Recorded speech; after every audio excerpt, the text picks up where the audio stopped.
Recording in progress.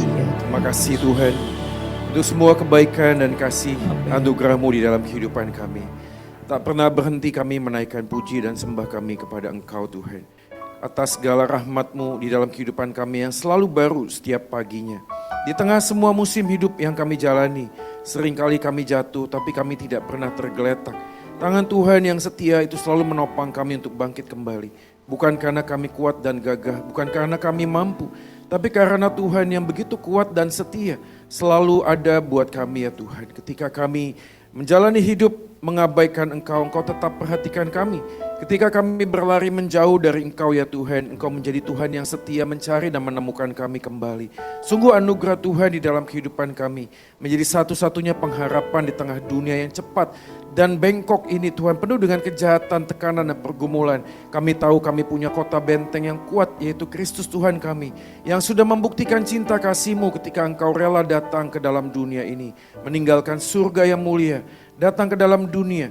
Di dalam hidup yang sempurna Engkau rela untuk menanggung dosa kami manusia yang tidak sempurna ini ya Tuhan. Engkau mengalahkan ketakutan terbesar kami yaitu kematian. Engkau juga mengalahkan masalah terbesar kami yaitu dosa. Di dalam Engkaulah kami menemukan arti hidup yang sejati. Terima kasih ya Tuhan untuk segala anugerah-Mu atas kehidupan kami. Dan hari ini kami rindu untuk mendengarkan sabda-Mu ya Tuhan. Berfirmanlah atas kami, bicaralah ya Tuhan. Kami rindu untuk mendengarkannya, hamba-Mu yang sangat terbatas dan berdosa memohon. Anugerah Tuhan memampukan dia untuk menyampaikan isi hati-Mu sesuai dengan kebenaran kitab suci. Dan kami bersepakat memohon ya Allah Roh Kudus, mampukanlah kami untuk mengerti firman-Mu dan mampukanlah kami untuk melakukannya. Dan bekerjalah melampaui kata-kata hamba-Mu ini. Di dalam nama Yesus Tuhan kami, Gembala yang baik, Firman yang hidup Tuhan dan Juru Selamat manusia satu-satunya, kami sudah berdoa dan memohon. Amin, amin. Silakan duduk Bapak Ibu dan saudara sekalian. Shalom buat kita semua. Hari ini kita akan merenungkan sebuah tema yaitu anugerah Tuhan bagi orang berdosa. Dari sekian banyak kata-kata di dalam kekristenan ya, kamus Alkitab, kata yang sering muncul atau dekat dengan kita adalah kata anugerah. Tentu saja termasuk juga dengan kata kasih ya, kata sukacita dan sebagainya. Tapi kata anugerah adalah salah satu kata yang sering kali kita dengar. Tetapi juga menjadi sebuah kata yang sering kali disalah pahami tentang sebuah anugerah. Nah sebelum kita lanjut lebih dalam, mari kita membuka Alkitab kita, membaca satu bagian firman Tuhan dari kitab Roma, pasal yang kelima ayat 1 sampai dengan ayatnya yang ke-11. Roma pasal 5 ayat 1 sampai dengan ayatnya yang ke-11. Nah saya akan bacakan buat kita sekalian, saudara bisa menyimaknya di Alkitab masing-masing atau ada di depan mungkin ya ditayangkan. Demikianlah firman Tuhan atas kita. Sebab itu kita yang dibenarkan karena iman, kita hidup dalam damai sejahtera. Roma pasal 5 ayat 1. Betul ya? Sudah ketemu ya? Oke, saya ulang ya. Roma pasal 5 ayat 1, sebab itu kita yang dibenarkan karena iman, kita hidup dalam damai sejahtera dengan Allah, oleh karena Tuhan kita Yesus Kristus. Oleh Dia kita juga beroleh jalan masuk oleh iman kepada kasih karunia ini. Di dalam kasih karunia ini, kita berdiri dan kita bermegah dalam pengharapan akan menerima kemuliaan Allah. Dan bukan hanya itu saja, kita malah bermegah juga dalam kesengsaraan kita. Karena kita tahu bahwa kesengsaraan itu menimbulkan ketekunan, dan ketekunan menimbulkan tahan uji, dan tahan uji menimbulkan pengharapan. Dan pengharapan tidak mengecewakan, karena kasih Allah telah dicurahkan di dalam hati kita oleh Roh Kudus yang telah dikaruniakan kepada kita. Karena waktu kita masih lemah, Kristus telah mati untuk kita orang-orang durhaka pada waktu yang ditentukan oleh Allah. Sebab tidak mudah seorang mau mati untuk orang yang benar, tetapi mungkin untuk orang yang baik ada orang yang berani mati. Akan tetapi Allah menunjukkan kasih-Nya kepada kita oleh karena Kristus telah mati untuk kita ketika kita masih berdosa. Lebih-lebih karena kita sekarang telah dibenarkan oleh darah-Nya, kita pasti akan diselamatkan dari murka Allah. Sebab jikalau kita ketika masih seteru diperdamaikan dengan Allah oleh kematian anaknya, lebih-lebih kita yang sekarang telah diperdamaikan pasti akan diselamatkan oleh hidupnya.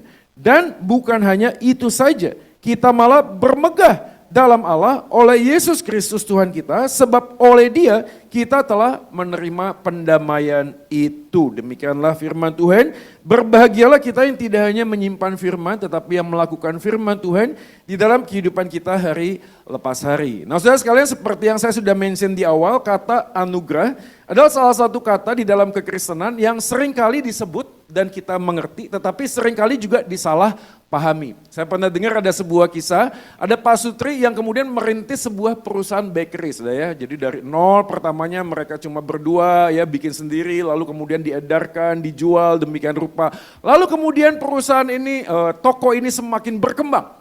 Dan kemudian toko ini menjadi sebuah toko yang sangat besar dan mereka memutuskan memberikan nama toko bakery ini adalah Toko Roti Anugerah. Ya, namanya Toko Roti Anugerah. Lalu kemudian seorang pendeta datang untuk memberkati dan berdoa buat toko tersebut. Nah, konon ada sebuah percakapan yang menarik setelah semua selesai, makan-makan selesai. Lalu kemudian ada sebuah percakapan dengan sebuah pertanyaan sederhana. Bapak Ibu boleh nggak cerita? Kok bisa ada toko roti ini? Lalu dia kemudian bercerita tentang segala sesuatu yang dilakukan sejak awal. Lalu kemudian sang pendeta berkata, kenapa toko rotinya diberikan nama Anugerah? Lalu kemudian Pak Sutri ini berpikir, kenapa Pak Pendeta bertanya demikian? Karena Pak Pendeta lalu kemudian bertanya, kalau Bapak dan Ibu itu dari kecil, dari sejak tidak punya apa-apa, toko rotinya sangat sederhana, lalu kemudian bekerja, berusaha, berjuang sampai toko rotinya jadi besar, apakah itu namanya anugerah? Itu anugerah? Bukan, itu upah, betul ya? Karena kerja dapat cuan, itu namanya upah, itu bukan anugerah. Walaupun kita mengerti toko roti anugerah, tapi konsep Pak Sutri ini pada waktu merintis sebuah pekerjaan, dia salah memahami kata anugerah. Dia berpikir bahwa semua pekerjaannya itu karena anugerah Tuhan. Betul, tapi Anda kerja enggak? Kerja, Anda itu kerja, bukannya Anda tiba-tiba itu tutup mata, buka mata, toko roti jadi gede. Betul gak sih? Jadi kemudian apa itu anugerah? Orang Kristen ditanya, apa itu anugerah? Pemberian Tuhan kepada umatnya. Dan ini menjadi sebuah kesalahan buat kita banyak orang Kristen ketika berpikir kalau diberi harus ucapkan terima kasih. Pernah diundang gak sih oleh seseorang lalu kemudian Anda datang karena sungkan, karena gak enak orang itu baik sama kita. Saya sama istri itu suka sekali berantem gara-gara itu. Ya, gara-garanya adalah diundang sama orang, lalu kemudian kita tahu orang ini pernah baik sama kita. Lalu istri saya mengatakan demikian, ayo kita datang, sungkan kalau tidak datang. Ya, beberapa orang juga memikirkan bagaimana memberikan sebuah ucapan angpau gitu ya kalau datang ya. Nah, biasanya angpaunya itu terkait dengan dua hal. Yang pertama kedekatan secara sosial. Nanti nggak enak ya, begitu udah kasih angpau, ketahuan dari si ini, lalu kemudian dibuka. Kok isinya cuma segini?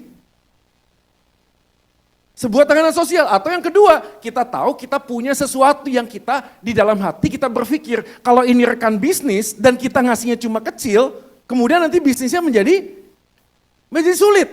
Dan kita sebagai manusia selalu punya pikiran, kalau orang diberi harus ngomong terima kasih. Cara ucapkan terima kasih dengan membalas balas budi. Dan itulah pikiran kita, kalau Tuhan memberi kepada kita, maka kita harus membalas. Ada amin? Banyak orang Kristen berpikir, kita ini sudah diselamatkan oleh Tuhan. Maka kalau kita sudah diberi hidup kekal, kita ngomong apa sama Tuhan? Terima kasih. Tapi terima kasih jangan dengan omongan, tapi dengan tindakan. Maka kamu harus melayani. Kamu datang ke gereja, kamu ngasih persembahan, kamu baca Alkitab, kamu berdoa. Kamu berikan yang terbaik sebagai bentuk balas, itu bukan anugerah. Karena konsep kita tentang anugerah selalu terkait dengan pemberian. Betul Pak, pemberian, tapi kalimatnya belum selesai Om. Setelah pemberian, kalimatnya gini, pemberian kepada yang tidak layak. Kalau ada orang baik sama kita baik sama dia, itu layak mendapatkan. Betul gak sih? Kalau saya ngomong begini, Om Yohanes, ini tangan saya agak-agak pegel nih. Ya tolong dipijit sebentar, saya kasih 1 miliar.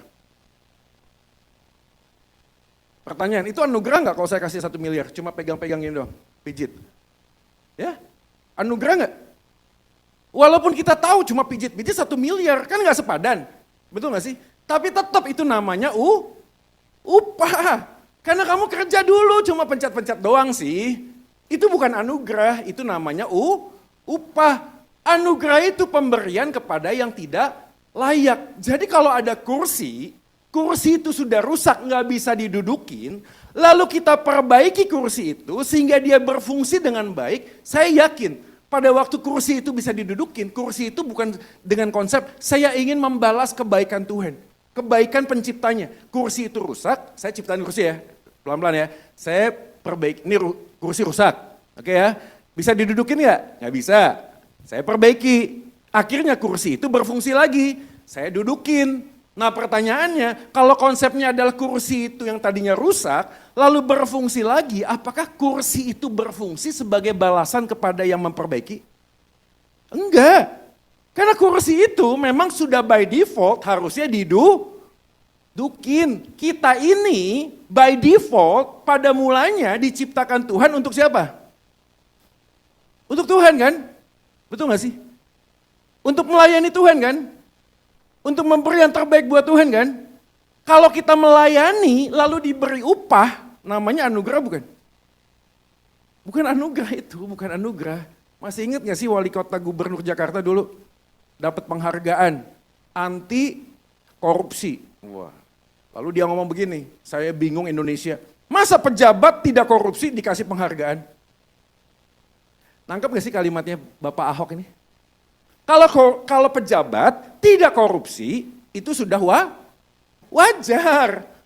Gak usah dikasih penghargaan, gak usah gitu loh. Orang Kristen ditebus oleh Yesus kembali kepada natural pertamanya, itu wajar. Gak perlu dikasih upah. Tapi dalam perjalanannya kita sulit sekali memahami ini. Kenapa? Karena waktu kita berpikir kasihan ya, Pak Pendeta itu sudah kurang apa melayani. Kok kena stroke? Ibu ini kurang apa bekerja keras di ladang Tuhan. Kok bisnisnya jatuh? Lihat ya, cara kita berpikir tentang sesuatu akhirnya kembali kepada transaksi.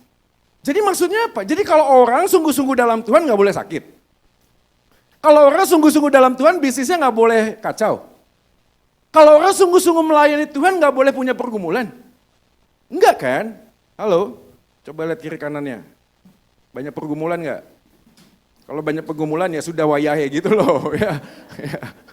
Jadi jangan sampai berpikir kalau saya sudah begini harusnya dapat ini. Itu pergumulan. Maka pada saat kita menjalani kehidupan kita sulit untuk dengar suara Tuhan. Ini dia yang pertama. Kita sulit sekali mendengar suara Tuhan bukan karena suara Tuhan itu kurang keras.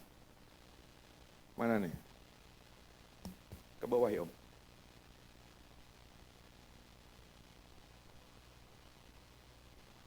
Ini kayaknya minggu depan harus beli AC baru Om. Ya, orangnya tambah banyak agak panas. Ya. Puji Tuhan, ya puji Tuhan. Ya, ini yang atas apa ya? Ke atas ya? Ke atas. Oh, ini ya? Ini kayak main games jadinya. Ya? Jadi bantuin deh, atau mungkin saya,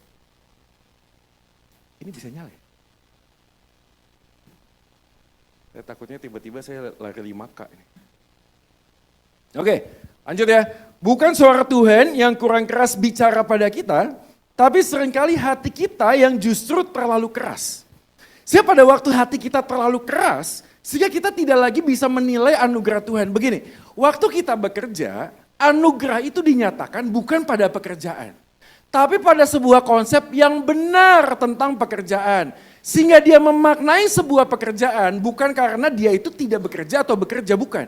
Tapi karena dia tahu bahwa pekerjaannya bisa dipersembahkan kepada Tuhan. Kalau orang tidak terima anugerah, tidak diselamatkan, bukan anak Tuhan, mana mungkin dia bisa mempersembahkan yang terbaik buat Tuhannya, betul gak sih? Jadi sejak awal pada waktu ngomong tentang anugerah, ini bukan ngomong tentang apa yang kita kerjakan, bukan. Tapi apa yang Yesus kerjakan buat kita, sehingga kita jadi anaknya, itu anugerah. Pada waktu kita jadi anaknya, kita bekerja sedemikian rupa, bukan untuk balas budi kepada Tuhan, bukan. Tapi kembali kepada settingan normal awal kita. Apa itu? Kerjanya untuk Tuhan. Bapak Ibu kalau Anda baca Alkitab dengan teliti, kita tahu bahwa bekerja itu masuk dalam Kejadian pasal 1 dan pasal 2. Kok ini penting Pak? Karena Kejadian pasal 3 barulah manusia jatuh dalam dosa. Jadi waktu manusia sebelum jatuh dalam dosa, Tuhan ciptakan segala sesuatu, Tuhan bilang apa sama manusia?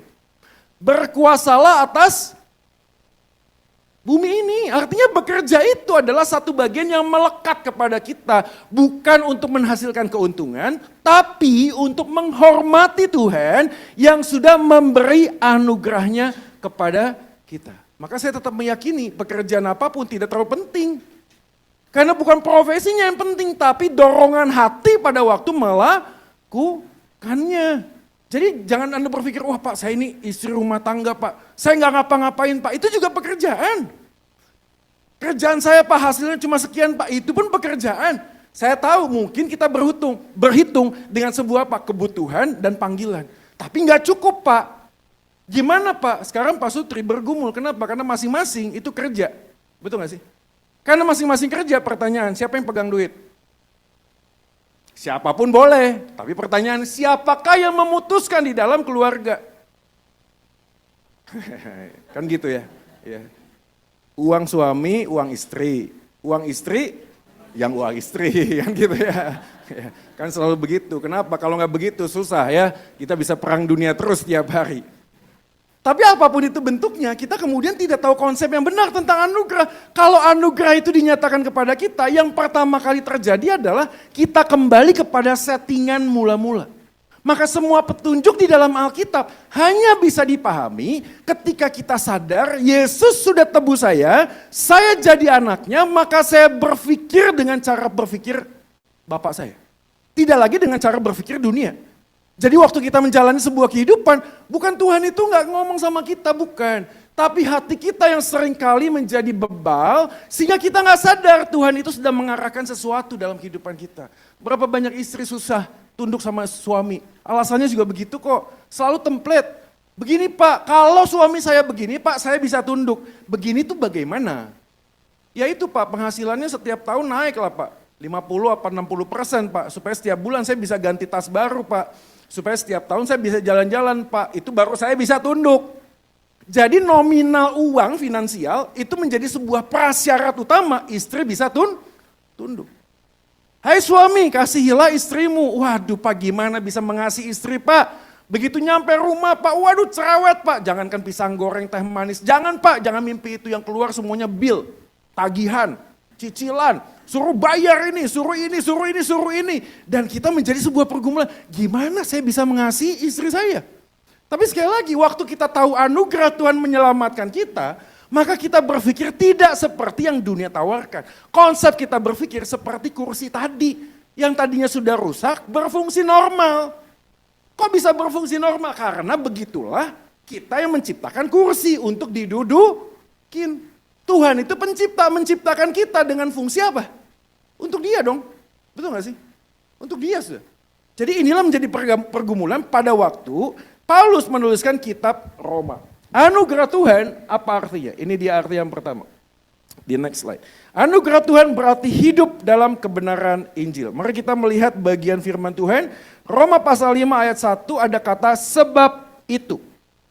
5 pasal 1, pasal 5 ayat 1, sebab itu kita yang dibenarkan karena iman. Banyak teolog mengatakan, apa maksudnya kata sebab itu? Tentu saja kita langsung bisa mundur. Roma pasal 4. Tapi Paulus itu tidak membuat sebuah tulisan, itu terputus. Maka kalau kita mundur, sebab itu muncul dari pasal 1. Pasal 1 ayat 18-32 itu ngomong tentang apa? Tentang Allah yang adil. Kenapa Allah yang adil itu murka? Karena manusia yang harusnya hidup buat Tuhan, kemudian menciptakan Tuhan yang lain. Di dalam semua keputusasaan manusia itu, Paulus ingin menjelaskan pasal yang kedua, bahwa penghakiman Allah itu adil. Kenapa adil? Karena ada dua jenis saat itu yang terjadi. Satu, Gentiles, yang kedua, Jew. Orang Yahudi yang adalah orang pilihan Tuhan, dan orang non-Yahudi. Nah Paulus mengangkat tema ini untuk menjelaskan, hei kamu orang Israel, kamu merasa kamu orang pilihan. Kamu punya hukum-hukum Musa, kamu punya tradisi nenek moyang, kamu merasa lebih superior. Kamu itu ngomong, jangan membunuh, jangan berzina. Paulus ngomong, kamu tahu hukumnya, tapi kamu lakukan juga.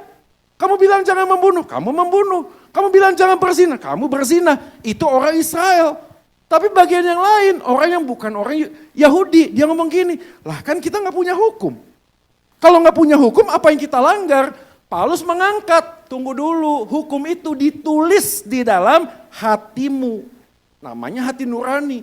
Jadi walaupun kamu tidak tahu tulisan larangan, tapi Tuhan sudah tulis dalam hati. Itulah makanya setiap kali kita ngobrol dengan orang ateis, pertanyaan yang sangat sulit dijawab oleh orang ateis adalah objektif moral. Karena kemanapun kamu pergi, apapun suku bangsanya, apapun keyakinannya, ada dorongan yang sama. Kalau buat salah, takut. Nah pertanyaan, dari mana kamu tahu itu salah? Dari mana kamu tahu, kenapa kamu takut melakukan kesalahan? Berarti ada sebuah moral objektif, standar yang Tuhan taruh di dalam hati manusia. Jadi walaupun kamu tidak tahu larangannya, larangan itu ditempelkan, diukirkan dalam hati manusia. Ini adalah tesisnya Paulus.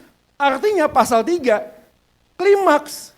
Siapapun manusia itu, mau orang Gentiles lah, mau orang Yahudi lah, mau siapapun itu, semua manusia sudah berdosa. Sebenarnya kalau film ini selesai di pasal 3, selesai. Tapi Paulus kemudian mengangkat pasal 4. Apa yang diangkat oleh Paulus? Dia mengangkat tentang Abraham. Kenapa Abraham diangkat? Karena mewakili dua golongan. Kok bisa? Karena Abraham pada saat itu hidup belum ada hukum Taurat. Tapi pada saat yang sama Abraham merepresentasikan orang pilihan. Jadi Abraham menjadi sangat tepat untuk diangkat sebagai sebuah narasi bagi Paulus. Menunjukkan apa? Menunjukkan bahwa Tuhan itu beranugerah kepada manusia bukan karena statusnya. Bukan karena dia tahu hukumannya atau tidak. Bukan karena warna kulitnya. Bukan karena apa yang dia bisa kerjakan, bukan. Abraham dibenarkan karena anugerah. Pasal yang keempat. Jadi kalau dalam pasal 4 kita bisa ngerti, sampai sini aja kita bisa paham. Sudah siapapun kita hari ini, latar belakang apapun, jabatan tidak berjabatan rohani sekalipun, kita ini sama. Jadi kalau sama, kita nggak bisa ngomong kita lebih baik dari orang lain. Maka masuklah pasal yang kelima. Orang yang sudah dibenarkan, mereka itu hidup dalam damai sejahtera dengan Allah. Maka poin di sana yang kita dapatkan damai sejahtera di next slide, menunjukkan sebuah gambaran damai, shalom. Soalnya gambaran shalom ini membuat kita sadar ada namanya perubahan status. Status. Saya bisa minta kertas nggak ya? Ini kertas dipakai nggak? Boleh ya? Boleh. Dua-duanya ya. Saya pernah ajarin juga, saya ingat ini ya. Ini untuk penginjilan juga boleh ya. Ini boleh diacak-acak ya? Boleh ya? Ini kertas ya. Pernah ingat ini? Dibuka. Lihat ya. Ada kerutannya? Ada ya. Manusia itu berdosa, kerutannya dosa. Tuhan itu sempurna. You tanya sama semua orang yang percaya agama, percaya Tuhan, pasti punya konsep yang sama. Tuhan itu kudus, yes. Bisa gak bergabung dengan manusia yang punya dosa? Gak bisa. Gak bisa. Lalu apa yang dilakukan oleh manusia karena punya banyak dosa? Manusia berpikir supaya saya bisa ke surga yang kudus dan saya ini sudah punya lecek, sudah punya dosa, maka manusia berpikir gimana supaya saya bisa baik. Masih ada? Ya, saya melayani Tuhan, apalagi? Saya ke gereja, apalagi? Saya puasa, apalagi? Saya mendukung MBG. Apalagi? Ayo, apalagi? Ayo sebutkan semua yang baik-baik, sebutkan. Apapun yang kita lakukan, berubah gak kertasnya? Anda ambil setrikaan juga tetap aja. Kasih persembahan 10 miliar, apalagi? Bangun tempat ibadah, apalagi? Mendukung misionaris. Banyak nih, tapi bisa gak mengubah kertas ini menjadi mulus lagi? Gak bisa. Jadi bagaimana orang yang berdosa ini bisa ke surga? Ini namanya anugerah. Nah ini, kertas yang baru. Nah ini, yang mulus. Kertas yang mulus ini gambaran siapa? Anak Allah yang menjadi manusia, Yesus itu. Maka waktu Galatia mengatakan, aku tidak lagi hidup, tapi yang Yesus hidup dalamku, tidak merubah posisi kita om. Tetap manusia berdosa nggak? Halo? Tetap manusia berdosa nggak? Tetap manusia berdosa. Bukan karena kita jadi benar, kita masuk surga, bukan. Tapi karena Yesus yang benar, membuat kita menjadi orang yang dibenarkan. Tentu saja orang yang di dalam Yesus tidak mungkin leceknya banyak terus, nggak mungkin. Diubahkan. Tapi pertanyaan, sampai mati kita bikin dosa nggak? Saya pernah ketemu tuh satu orang om, udah pasang mesin semuanya tuh. Ya, udah tut gitu ya. Masih bisa marah-marah sama suster. Ada tuh kayak gitu. Sampai mati kita bikin dosa nggak? Jadi kita jangan sampai bertanya gini, Pak, kalau ada orang bunuh diri masuk surga apa neraka? Tunggu dulu, jangan bertanya sampai ke sana dulu. Kita harus memaknai dulu. Kenapa? Karena orang bunuh diri masuk surga, berpikir itu dosa yang kejam. Karena mengambil bagian Tuhan. Minta maaf saya tanya, ada nggak orang yang mati masih menyimpan kebencian? Ada nggak? Ada. Pertanyaannya di hadapan Tuhan ada dosa besar, dosa kecil nggak? Nggak ada, semua sama. Maka sampai akhir hidup kita pun kita masih berdosa. Bukan karena kita yang semakin tidak berdosa kita ini terima Tuhan, bukan. Tapi karena Tuhan yang sempurna membuat kita kemudian bisa datang ke surga. Itu namanya anugerah. Dalam konteks bagian inilah orang yang berdamai sejahtera artinya statusnya berubah om. Kita yang tadinya hamba dosa jadi anak Tuhan. Pertanyaan, kalau kita punya anak bisa salah nggak? Bisa, tapi kan kita gak ngomong gini, kamu bikin salah terus, putus hubungan antara anak dan orang tua. Mau ngomong gitu pun bisa putus gak? Gak bisa, gak bisa. Gak ada itu mantan anak itu gak ada. Mau sampai kapanpun itu namanya itu namanya status. Maka dalam konsep kita percaya Yesus, Tuhan kasih anugerah. Dan anugerah itu membuat kita yang tadinya hamba dosa jadi anak Tuhan.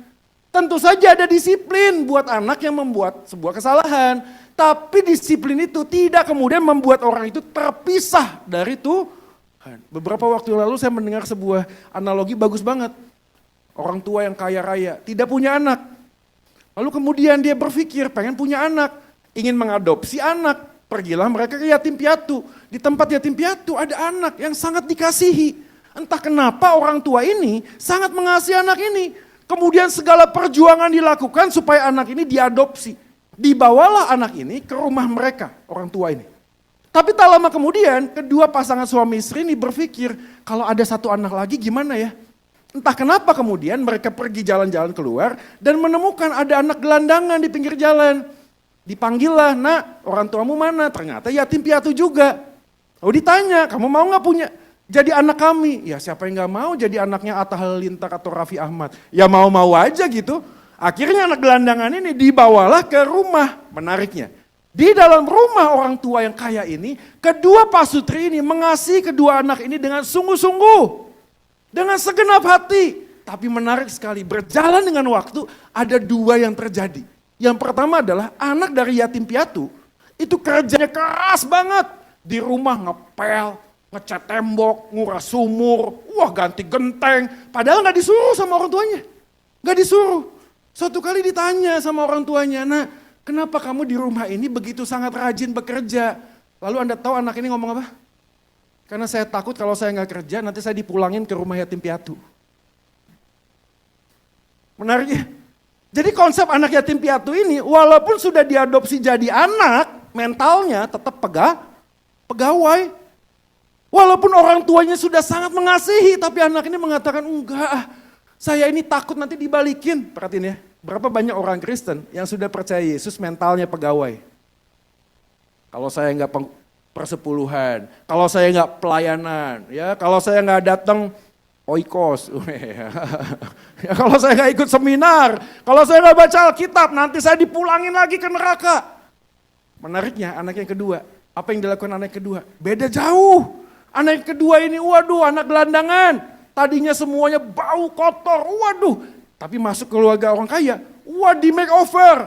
Semua pakai baju yang bagus, pakai sepatu yang bagus. Punya fasilitas yang luar biasa. Menariknya apa?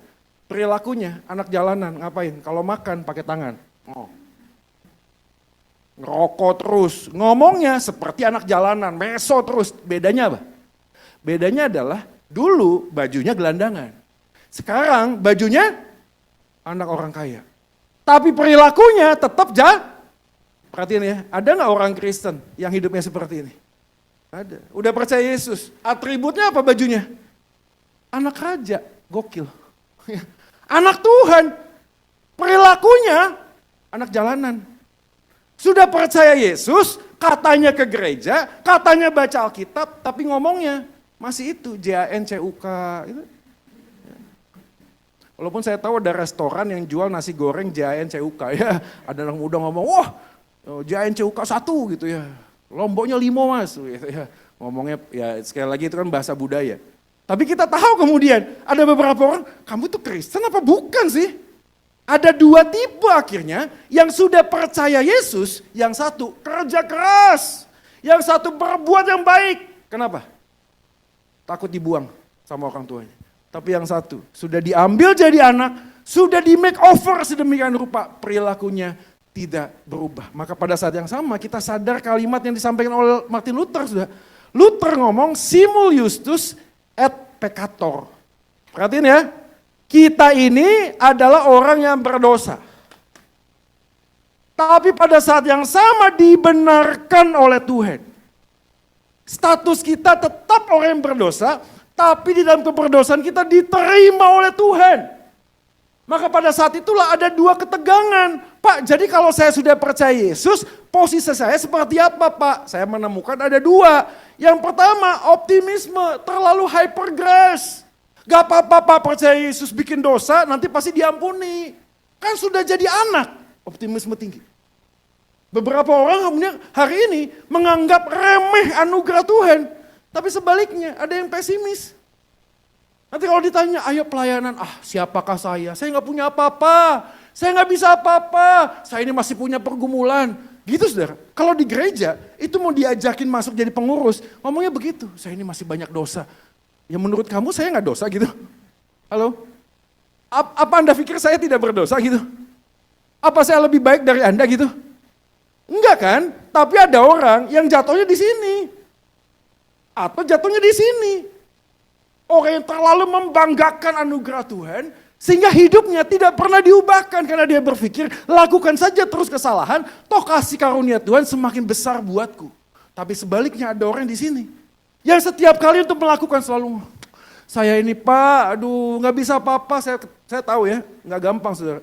Ya, ada Pak Sutri yang sudah bercerai. Dan merasa apa pada waktu mau melayani, nggak layak. Saya sudah melakukan kesalahan. Saya tahu di dalam Alkitab tidak ada satu kalimat pun yang menjelaskan tidak ada dosa yang tidak bisa diampuni kecuali menghujat Roh Kudus. Tapi kalau kita sudah mengambil sebuah pilihan yang sulit di masa lalu, itu bukan berarti hidupmu berhenti untuk melayani Tuhan. Saya tahu mungkin ada tekanan sosial. Saya sadar itu. Ada beberapa orang pergumul. Saya kan sudah beritahu, saudara. Kenapa sih saya ini keluar masuk panti rehabilitasi berkali-kali? Sederhana kok. Karena waktu saya masuk panti rehabilitasi yang pertama, dari ketergantungan narkoba, saya berusaha jadi orang baik, tapi tetap orang-orang melihat saya sampah.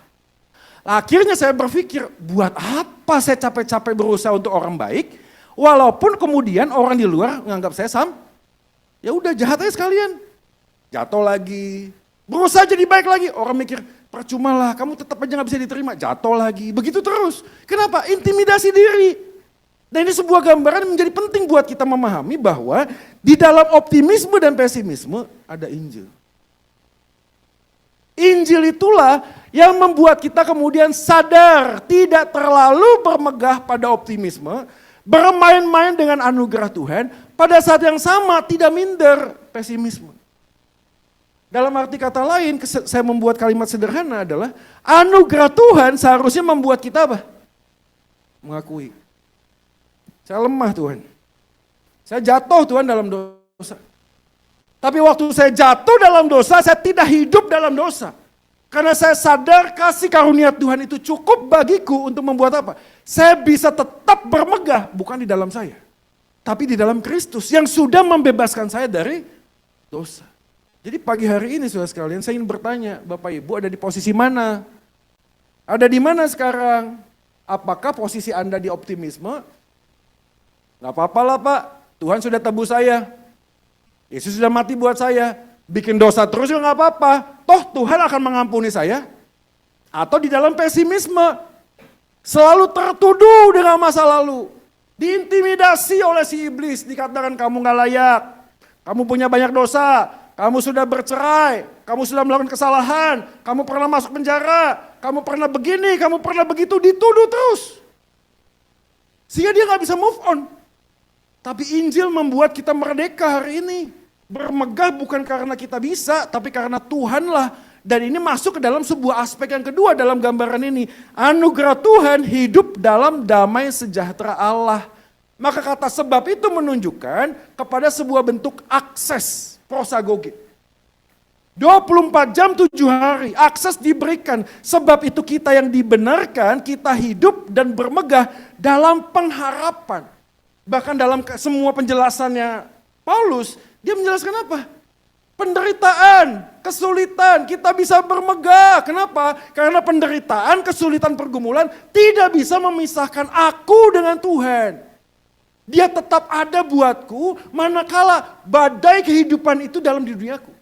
Saudara, saya menghadapi berapa banyak orang hari ini bergumul. Kenapa? Karena pergumulan yang berat membuat mereka kemudian apa? Menarik diri. Berat nggak? Berat saudara, susah menjalani kehidupan ini. Tapi pada saat yang sama Paulus yang menegaskan bahwa status hidupmu tidak pernah berubah walaupun situasi hidupmu bisa berubah. Status hidupmu tak pernah berubah walaupun musim hidup kita bisa dapat berubah. Maka Paulus mengatakan kamu diberi akses. Masih ingat nggak pemuda desa yang dapat jackpot door prize? Pemuda desa nih ya, dapat door prize, tinggal 5 hari 4 malam di hotel bintang 5 di kota besar. Wah, dia punya pikiran ya, wah ini hotel bintang 5. Dia pergilah mau ke kota, dia bawa ayam, bawa pete, bawa jengkol ya, dia pikir wah mau barbeque lah di hotel bintang 5 gitu ya. Pokoknya dia siapin segalanya, dia datang ke hotel tersebut. Sampailah di hotel tersebut dengan pongah. Dia merasa gua layak, gua menang ini, gua dapat. Dia bilang, "Bu, tolong, saya pemenang ini, door prize-nya." "Oh, Bapak memenangkan 1 kamar 5 hari 4 malam Pak di hotel ini." "Oh, coba tunjukkan." Dikeluarkanlah dengan resepsionis, "Ini Pak kamar ini ya, nanti dibantu ya Pak ya sama bellboy." Dibantu. Oh, dia udah sepongah sendiri. Dia datang ke kamarnya, sampai di kamarnya di tap pakai kartu akses, dibuka pintunya, lalu kemudian sang pemuda mengatakan, udah, tinggal. Gak usah dibawain Pak barang, gak usah, udah tinggal. Udah saya bisa sendiri. Lalu kemudian dia masukin semua barangnya, lalu kemudian di akhir bellboynya mengatakan, "Pak, ini kartunya Pak ya." Ayo. Pemuda desa ini masih gak ngerti, itu kartu penting. Begitu dia masuk, tutup pintu, kartunya digeletakin. Apa yang dia lihat? Ranjang gede banget. Dia langsung loncat. Dia tiduran di ranjang itu, wah empuk sekali. Lama-lama dia mulai mensadar, kok panas ya? Katanya hotel bintang 5, kok panas ya? Lalu kemudian dia berpikir, ini lampu belum nyala nih, bohlamnya banyak. Ada steker dipencet, cetak. Nggak nyala-nyala lampunya. Ada TV segede gaban saudara. Dilihat tombolnya mana, kabelnya mana. Ya dipukul-pukul nggak nyala-nyala. Wah ini TV ada gede nggak bisa ditonton nih. Lama-lamaan pemuda desa ini jengkel saudara. Dia turun ke bawah ke resepsionis. Dia bilang hotel macam apa ini? Ranjangnya sih empuk. Lampunya banyak, bohlamnya nggak ada yang nyala. Tolong dong jangan malas, ganti tuh bohlam. Kalau memang ada tamu seperti saya ini datang, tolong ganti tuh bohlam. Itu TV gede tapi nggak nyala. Tolong dong kalian ini. Kalau hotel bintang 5, itu tolong dong TV-nya bisa nyala. Lalu resepsionisnya sambil tersenyum, "Pak maaf, Bapak tadi diantar sama bellboy kami." "Iya." "Bapak dikasih sesuatu nggak tadi?" "Apa ini? Kartu kecil." "Apa ini? Buat main gaple aja nggak bisa ini." Lalu si resepsionis mbaknya, "Mbak, Pak kami antar lagi ya Pak ya? Kali ini nanti saya diantar lagi." Akhirnya sambil jengkel diantar lagi saudara. Begitu diantar, di tap, buka pintunya, lalu kartunya seketika lampunya nyala, TV-nya nyala, AC-nya nyala. Bapak Ibu tahu nggak sih waktu Yesus mati buat kita, dia kasih Anda kartu akses. Tapi masalahnya banyak orang Kristen punya kartu akses dikantongin. Waktu ada masalah, kamu kemana? Doa. Enggak doa. Kartu aksesnya dikantongin. Lalu kita komplain sama Tuhan, Tuhan kok panas ya hidupnya? Kok lampunya nggak nyala? Kok TV-nya nggak nyala? Kita komplain bukan karena tidak ada. Tuhan sudah sediakan, tapi kamu tidak gunakan kartu aksesmu. Kamu tidak datang sama Tuhan waktu ada masalah. Kamu tidak minta pertolongan Tuhan. Tuhan kasih kartu akses, tapi kartu akses itu kita geletakin sedemikian rupa. Maka tidak ada damai sejahtera di sana. Maka kalimat di dalam bagian ini, kata di dalam itu menunjukkan akses yang Tuhan sudah berikan. Bermegah di dalam pengharapan. Seburuk apapun hidupmu, sejatuh apapun kondisi hidupmu, kamu punya pengharapan. Kalau apa? Kartu aksesnya dipakai, Om. Kalau Anda tidak pakai kartu aksesnya, kamu akan selalu berpikir, wah putus asa. Percuma, sudah tidak ada pengharapan pada dalam hidup. Maka Paulus mengatakan, kita itu bermegah di dalam semua penderitaan kita. Kenapa? Karena kasih Allah sudah dinyatakan kepada kita. Sudah diberikan sebuah akses di mana Tuhan itu selalu akan menerima kita. Hari ini berapa banyak dari kita bergumul dengan semua hal yang kita sedang hadapi. Di saat yang sama kita tahu hidup kita tidak lebih baik. Di saat yang berikutnya situasi kita pun sekarang ini lagi berat. Lalu kita kemudian menyalahkan diri kita. Saya ini Pak hidupnya selalu sulit karena saya punya dosa. Gitu sudah. Saya ini Pak susah sekali untuk menjalani hidup karena begini, karena begitu. Enggak saudara, Tuhan sudah kasih anugerah, Tuhan berikan kita sebagai status anak. Berpikirlah seperti anak, walaupun Anda tinggal di dunia, punyalah pikiran surgawi. Supaya hidup kita dalam dunia tidak duniawi. Jadi kalau kita tahu bahwa Tuhan sudah memberikan hidupnya buat kita, cara kita melihat berbeda dong. Kalau cara kita melihat berbeda, maka kita harus mulai bisa menghadapi tantangan ini. Yang pertama, kita masih mengandalkan diri sendiri. Punya gak kartu akses? Punya. Diandalkan gak? Enggak. Yang kedua, rasa bersalah yang tidak dibawa kepada Kristus. Bersalah kepada siapa? Orang tua mungkin, kepada anak mungkin, kepada diri sendiri mungkin. Seandainya Pak, selalu berpikir di masa lalu. Yang ketiga, dosa yang dipelihara. Maka bagaimana kita menghadapi sebuah anugerah? Anugerah itu mengubah cara kita berpikir. Berdamai sejahtera dengan Allah, pada saat yang sama, berdamai sejahtera dengan sesama kita.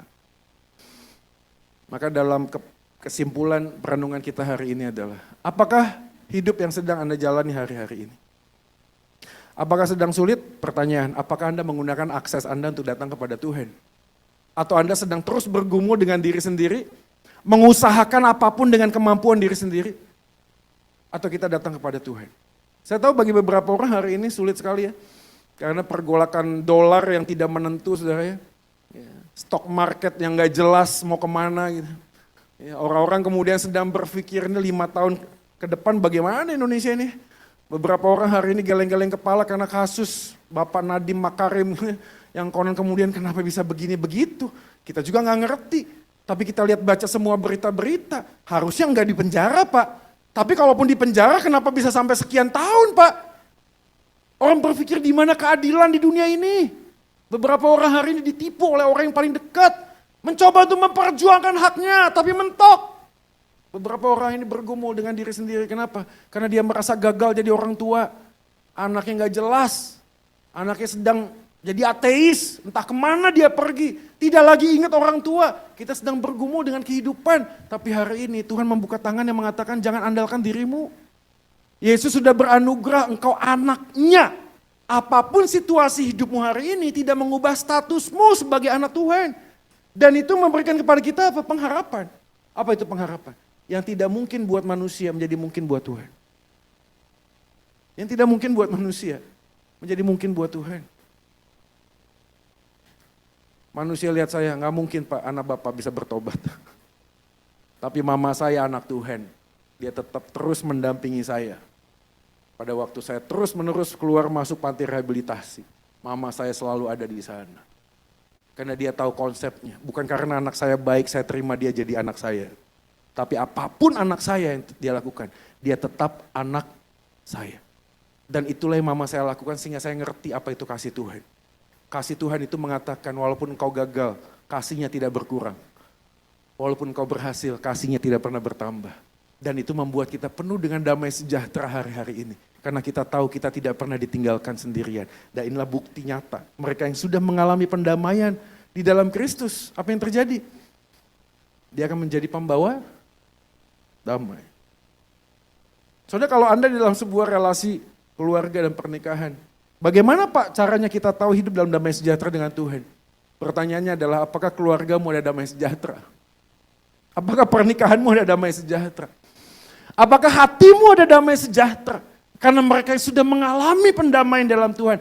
Hasilnya adalah hidup dalam damai sejahtera. Dan orang yang hidup dalam damai sejahtera, hidupnya apain? Jadi pembawa damai. Bukan pembawa masalah, bukan. Anda tahu berapa banyak orang hari ini yang terluka? Oleh siapa? Oleh orang jauh? Enggak, orang yang dekat. Oleh siapa? Oleh pendeta? Iya. Oleh orang Kristen? Iya. Berapa banyak orang Kristen kepahitan sama orang yang bukan Kristen mah ya udahlah nggak apa-apalah. Tapi buat orang Kristen kita bertanya-tanya bagaimana mungkin? Pak, dia ini rajin ibadah Pak. Bagaimana mungkin? Dia ini rajin melayani Pak. Kok ngomongnya gitu Pak? Kok saya tersakiti Pak? Kok dia melukai saya Pak? Beberapa waktu yang lalu muncul tuh brother saya. Saya pengen WA dia sih.